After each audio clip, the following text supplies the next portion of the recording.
Friday Night Lights means it's time for the final score. Your home for hard hits, big plays, and the Basin's #1 football show. The Final Score, brought to you by these sponsors.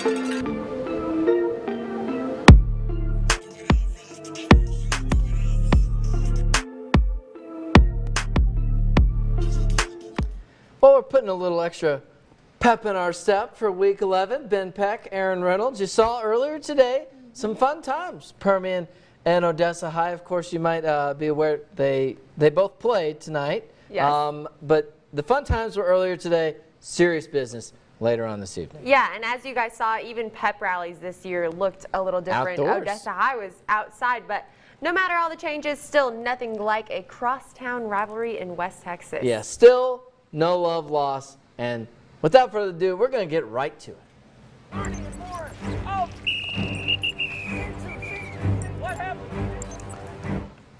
Well, here we go. Permian and Odessa High. Permian, of course, 2-1 in district play. The Broncos looking for their first district win, although just 0-2 in the district standing. So still a chance if they can right the ship quickly to maybe make some noise. And we go to the Rumble at Ratliff.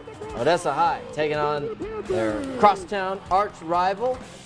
That sign, by the way, I believe says something to the effect of it's time for another ride on the ponies. A little Permian, they're pretty savage, as the kids say, with those runouts.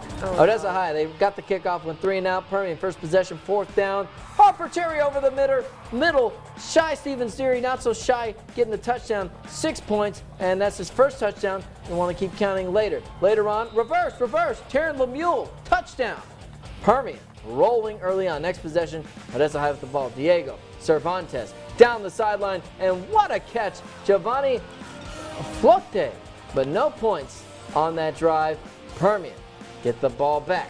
Shy Stevens Deary deep gets behind the defense, and 80 yards later, that's his second touchdown of the game. How about we continue this? See Aaron, who maybe scores again? Any guess? Shy Stevens Deary? You know, I think he's a basketball player. He's used to, scoring a lot of times in a game.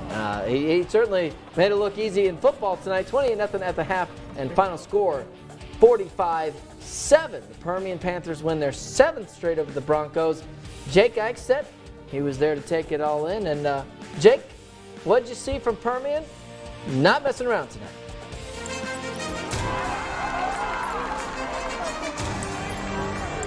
Hey, Ben and Aaron. So I did see a lot from Permian tonight. Clearly they had a really good game, winning tonight 45-7. The final, I'm going to read some stats for you guys really quick on just how dominant of a game this was. Permian had 20 first downs compared to OHS's 3. Permian 241 passing yards to OHS's 115.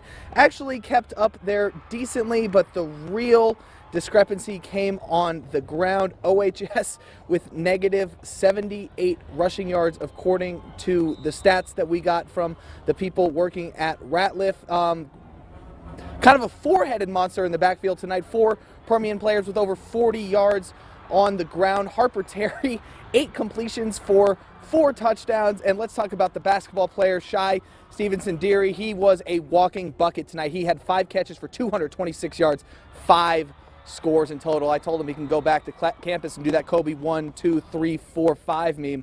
Some of you might have seen it. He really dominated tonight, just a little bit too fast for the Odessa High defense. But Permian, and you'll hear from Coach Ellison later. He's pretty happy about this win. They're not really satisfied, though. They left some stuff on the field, actually had a bigger penalty margin than OHS. So clearly they have some stuff to clean up before they take on Midland High next week, and then presumably whoever they will face in the playoffs. Ben, Aaron, back to you. Yeah, any chance that Jake Eichstead gets to mention or to make a Lakers gesture, he's going to. Kobe Bryant, yeah. But like Jake mentioned, we are going to have that interview with Coach Ellison later on in the show, so stay tuned for that. But keeping up with this district, Midland Lee on the road taking on Friendship, and the Rebels get it done. Second win in a row, 50-21 Midland Lee. And also stay with us later on the show. We're going to try, if we can, to get you those highlights, Rebel fans. All right, San Angelo Central, 3-3 on the year, but Aaron, the 3 wins, those are the most important 3 games. 3-0, the only undefeated team in the district taking on Midland High. And let's get right to it. Bulldogs hosting San Angelo Central. First quarter already 7-0 Bobcats. Malachi Brown, there he goes to Tyler Hill. Slips the tackle, sprints in for the touchdown. Extra point no good. 13-0 later on in the quarter. Midland High trying to build some momentum. Our former athlete of the week, Daniel Garcia, bursting up the middle. A solid game for the Bulldogs. Could they make something out of this? Few plays later, going for the end zone. Landry Walls, unfortunately intercepted by Caden Meister. That's a fun name there. Midland High still scoreless to the second quarter. Keeping it in the air, San Angelo Central, this time Malik Haywood with the touchdown, and the Bulldogs fell behind big early on, and they came up short in this game, 54-31. And so, taking a look now at the updated standings. Yes, San Angelo Central 4-0. Their district play has been unbelievable this year, Ben. Clinched the playoff spot, by the way. And then Permian coming in second with a 3-1 record after that win over Odessa High this evening. Midland Lee pulling ahead of Midland High, who they were tied with going into this week, 2-1, and then tied for fourth, Abilene High, Midland High, 1-2. Then we've got Friendship, 1-3, and Odessa High still looking for that first district win. Keep an eye on that Midland High Abilene High game. That could be the last playoff spot. Well, believe it or not, even with all the time we have, and you saw how much time we had earlier this evening over at Radler Stadium, we still try to do everything we can to give you all the insight possible every week on our website, yourbasin.com. Final score overtime. We have an exception for presidential elections, folks. We so did, yes. You'll forgive us, but we'll be back this next week, of course, announcing our next game of the week. Could be a playoff game with the playoffs starting up. Yourbasin.com every week. Final score overtime. Well, folks, stay right there, because coming up, a team needing a win to keep its season alive, but perhaps not. Take a look at Seminoles' fate, final week of the regular season. For many teams, don't go anywhere. The Final Score, brought to you by these sponsors. Well, it is the end of the road for many teams across the Lone Star State, at least for the regular season. Now, as always, we have been treated to some fascinating playoff scenarios. Yeah, still, though, I would say, Aaron, nothing quite like last year with that crazy 7-team district. I think we had I don't miss it. 4 different scenarios, and 3-way ties galore. But we want to start with Seminole. They were probably one of the more interesting teams out here. You know, early on, struggling, but they did pick up a crucial district win to at least give themselves a chance going into this final week. Now, we want to show you this game, Perryton and Borger. These are 2 teams, we'll get to the score in a little bit, but these are 2 teams in the Amarillo area. Keep in mind, Seminoles district trends very north, but you see there, Perryton apparently a low-scoring game there, 3-0 over, if this is correct. Yeah, over Borger, and with that, Perryton came into this 2-1 in district. Borger was 1-2. So what would have happened if Borger would have defeated Perryton? Seminole would have essentially been playing in a de facto playoff game, but Perryton, with this win, essentially eliminates Borger. Worst case scenario, Seminole into the playoffs with the last seed in district, but that essentially clinched Seminole its playoff spot. But they still played, Aaron. Oh yeah, taking on Levelland tonight up in Wigwam Stadium. Lobos 1-2 in district play this year. Yes, yes. Senior night in Seminole as well, and a night to remember for the seniors, as you can see there. Fast start for Levelland. Brian White to Caleb Salazar there. Levelland goes up 8-0. Seminole driving down the field next. Handoff to Preston Stevenson. 8-6 after a failed 2-point conversion. Like going for two. Back to Levelland. Airs it out to Dylan Bordeo. And Levelland's going to go up 16-8. Dodges the tackle there at the end. Quick scoring game here. These are football scores? 16? Yeah. Okay. Seminole keeping up when River Powers rolls out. Ooh. Chucks it up deep to Kason Andrews there. Seminole up 49-48 in the fourth quarter. Been taking a look at this final, and that would be it. Wow. Wow, what a close game, but the Indians get it done regardless of their playoff scenarios, still able to get the win over Levelland. Yeah, so they didn't need any help, but my goodness, I guess all those 2-point conversions, they came back to, they probably hurt somebody. All right, Pecos and Gatesville now, again, you'll notice, just generally speaking, we kind of have a light slate across the board. A lot of these districts, keep in mind, sort of allotted an extra week at the end of district play to allow teams to postpone games should they have to make up district games. Again, you don't want to have to forfeit district games and potentially cost yourself a playoff spot. But anyway, so Pecos, they had a hole in the schedule. They're on their way to the playoffs. They're going to take on Lubbock Estacado in the first round of the postseason. Nice. They were playing a neutral site game in San Angelo tonight against Gatesville. Pretty good Hornets team. They do come up short, 46-37. All right, some more scores around the area. Abernathy hosting Coahoma. Ooh. Bulldogs' last district game of the season. Already made the playoffs, however, but a 20-14 final in Abernathy. Remember, Coahoma, our game of the week last week, narrowly lost Lubbock Roosevelt. So 3 losses, but very easily could just be a 1-loss team right there. Tight race in that district for sure. Absolutely. All right, Stanton on the road taking on Reagan County. Looks like this game in the fourth quarter, so we'll keep you posted. Make sure that does go. If it does go final, we'll let you know about it. We'll try to check in on it before we bounce tonight. But 28-26 for Reagan County. Owls looking for their first district win, so it'd be a nice way to go off for this Owls team. And Forsan taking on Holly in the Abilene area. You see Holly, they're always a tough team. Forsan, we've been pounding that drum for the Buffs. They've been so much improved. I even think 5-3 is probably discredit to how well they've played. You see they're 3-1 in district, and we'll get right to this highlights. Forsan there for the coin toss. And then after that, quarterback Major Stockton to Sawyer Stallings. Aaron, I don't know if it's just because we've been calling their names so much. It feels like they've been playing together for years based on how often we hear their names. But Holly, later on, Segura able to pick off Major Stockton and get the interception for Holly.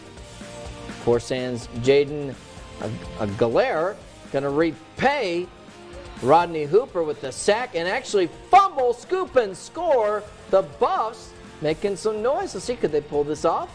Final score. Oh, man. Well, apparently that was a big play. Not too much offense, a lot of defense. In fact, Quinn, we saw creating some offense there for the Buffaloes. But they finished 3-2 in district. They are going to make the playoffs. Big step forward in the right direction for Forsan. And keep in mind, too, that's a 6-team district. So you have to really earn your way into the postseason. And job well done for Jason Phillips and company out there in Howard County. Absolutely. And another team that's definitely going to make the district and potentially sweep the district, the McCamey Badgers, with a win over Seagraves on the road this evening, 56-21. McCamey, district champions, and now 4-0 in district play. Look out for the Badgers as we get ready for the postseason. All right, well, we do have more scores on the way, also some musical scores. Our Band of the Week performance, that's coming up. Don't go anywhere. Watching the final score, brought to you by these sponsors. Well, we had so many games across the basin as always, but before we get to some 6-man scores, it's about time we took a halftime of our own. Yeah, certainly could use it this week, Aaron. It's been a busy week, but football games, they wouldn't be the same, of course, without the band, and neither would this show. We'd like to give them some love as well, so we're going to go out to Seminole to hear from the Indians' pride of the tribe.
All right, nicely done. Jinx. There you go, Aaron. I guess I owe you, so I don't know how that goes. Well, here's an always exciting six-man showdown out in Garden City. Both of these teams actually undefeated in district play going into the evening. And we're going to start mid-second quarter. Rankin already up by 2 touchdowns. Bearcats ball, John Lopez to Matthew Espinoza, and it's intercepted by Justin Rodriguez. I feel like all that happened in slow motion. I was no one gonna really say, knew what was going on. Rankin now leading 24-0. Bearcat ball again. Lopez throwing it out. Logan Seidenberger with the interception. I feel like we just saw this. Intended for Seidenberger. Caleb Aguero with the interception. Oh my God. Rankin, they can already score on offense. They don't need any help. Yeah. Now he's going to take it all the way into the end zone. That makes it 30-0. Lopez again to Mason Walker. Ooh. Intercepted by Rankin's Deshaun Goodley, Jake Ison's favorite player. One more play, Rodriguez to Max Morgan, and another touchdown for Rankin. An actual offensive touchdown. That's how you draw up a botched snap on the field goal or so the PAT? as you can see, Rankin gets the job done, 50-0 to ultimately 45 Garden City. Yes. I'm assuming we ended that game a little bit early. And by the way, again, big congratulations, district championship. As we mentioned, both teams 2-0 coming into it. Always an exciting rivalry. Midland TLCA taking on Grady, and these two teams, their season ending tonight as they both were 0-2 in that district, but you see Grady at least going out on the right foot. Big ups, though, to Midland TLCA, first-year varsity program, 3-win season, certainly a young team, and I think you got to give take off your cap to the Eagles with what they've been able to do. Never easy to, make a splash, and 3 wins, that's certainly a solid start for a first-year program. Yeah, and a team that has been much improved this year as well, those Port Davis Indians. 21-12 here in the fourth quarter against Buena Vista, so hopefully we will get you an update on that score later on in the evening, but it looks like the Indians might improve their undefeated district record. There we go, maybe on their way to a district title. All right, Thursday night game, Balmorhea, Sanderson. Remember, Balmorhea still, even after that #1, I think they've stayed there the whole time, even after that loss to #1 Division I ranking in week 1, our game of the week. Bears just kind of quietly rolling as we get ready for the postseason. I remember Bears, they did have a couple weeks where they were off due to some virtual learning, COVID-19 related issues, but 46-0 win over Sanderson. All right, some more scores to roll through. Dawson visiting Klondike. Cougars improved to 9-0 with a 60-0 win. Ben, I know you want to say something. What would you do, Aaron? They're undefeated. All right, Wilson on the road. Battle of the Mustangs and Sands. I said they'd be one of the most improved teams in the Basin. They finished the year 6-3 after a winless year. Just saying. And some more highlights for you here. A tough Abilene Christian visiting Midland Trinity this evening. Chargers trailing the Panthers early on tonight. We're going to enter the action in the second quarter. 4th and 6 for Abilene. Keaton Allen's pass is complete for the Panther touchdown. Abilene Christian, not the college, the high school. Nope. Goes up 15-0 in the second quarter. 4th down for Trinity now, but that bad snap is going to end up in the hands of Abilene Christian. That's Isaac Presley with the tackle. 12-yard line here for them, so easy scoring. That's Ty Armstrong with the touchdown there and into the end zone. So big lead for Abilene Christian going into halftime. It would be 28-0 with just a couple of minutes left. Taking a look at this final score. Abilene Christian gets it done, but Midland Trinity does get on the board, 47-26. Well, listen, we've certainly seen some great highlights, and of course, you can't have a highlight without a great play. We're going to take a look at the best play, one that may not have even made the highlight reel, that play of the week, coming up next. Watching the final score, brought to you by these sponsors. Well, 11 weeks of football, seen some pretty good stuff so far, Aaron. Yeah, and tonight, of course, no different. I would say so. Every week we see crazy plays, but it's time to take a look at the best one of the night, our final score play of the week.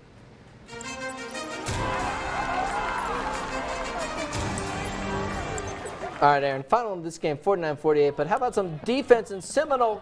Cy Kramer He's cramming his leg in bounds, just barely staying in for the, look at this, the deflection, interception. Ooh, nicely done. And by the goal line, too, proving to be a big play for the Indians.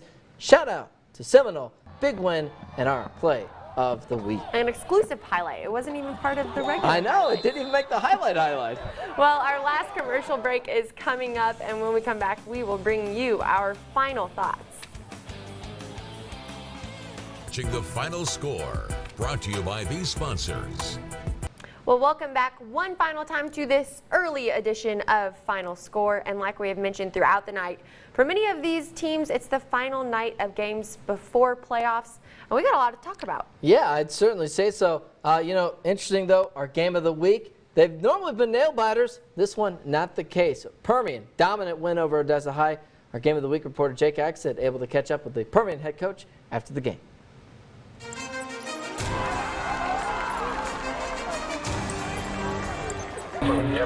Ben, Aaron, welcome to Ratliff tonight. A dominant performance from the Permian Panthers. I got their head coach now, Coach Jeff Ellison. Now, Coach, I know this is obviously a stressful week for you. Are you more relieved that it's over or excited about this victory? I'm excited about the victory in our team. This is a great district win for our football team.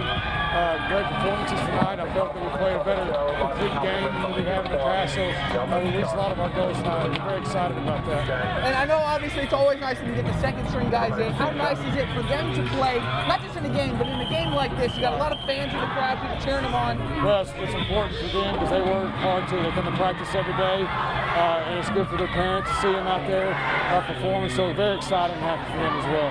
And Coach, talk about what you guys got coming up next. I know Midland High is next on the slate, and then I know you guys are thinking playoffs. Talk about how you're going to get better from tonight, because you guys did have some penalties. Granted, two of those penalties were both very long touchdown plays the next play, but how are you guys going to improve from tonight? Well, just like we do every week in and week out, we got to look at the tape and find our deficiencies and come back and get those mistakes corrected. Coach Ellison, thank you so much for your time. Really appreciate it. By the way, just wanted to note, Permian Panthers are 4-0 when Jake Eichstadt is out covering them. Ben, Aaron, back to you. All right. Easy there, Jake. Easy, easy. All right. Well, Jake's always excited to be out there. Aaron, you know, I guess a bit more somber note for your final thoughts. You might have noticed not too many games tonight. Yeah, I was actually about to say mine's not as exciting. I guess it's a good thing that I'm being sandwiched in the middle. But yeah, we had a lot of games canceled or postponed tonight because of COVID-19, whether it was that team that was experiencing an outbreak or the team that they were playing. Some that we just had in our rundown this evening that we had to take out, Wink, Midland Christian, Marfa, again for Marfa, and Wink might have been the teams that they were playing, but for Midland Christian specifically had a couple of, or a few kids that had to quarantine, but they will still be able to play in playoffs. Yeah, certainly disheartening. Again, especially you get this late and you're talking about forfeiting district games, and we know everything going on in West Texas with some of those El Paso schools, a lot of those schools canceling games from this point out. Wanted to give a real quick shout out, Rankin Red Devils. Listen, you know, they kind of, they lost that game early in the year after they kind of, you know, they squeaked by Balmorhea, but dominant win over Garden City. Garden City been playing well, but look out. They were #1 preseason. Playoffs are here. Well, that's going to do it for Final Score. Playoffs next week. We'll see you then. She's Aaron Reynolds. I'm Ben Patton.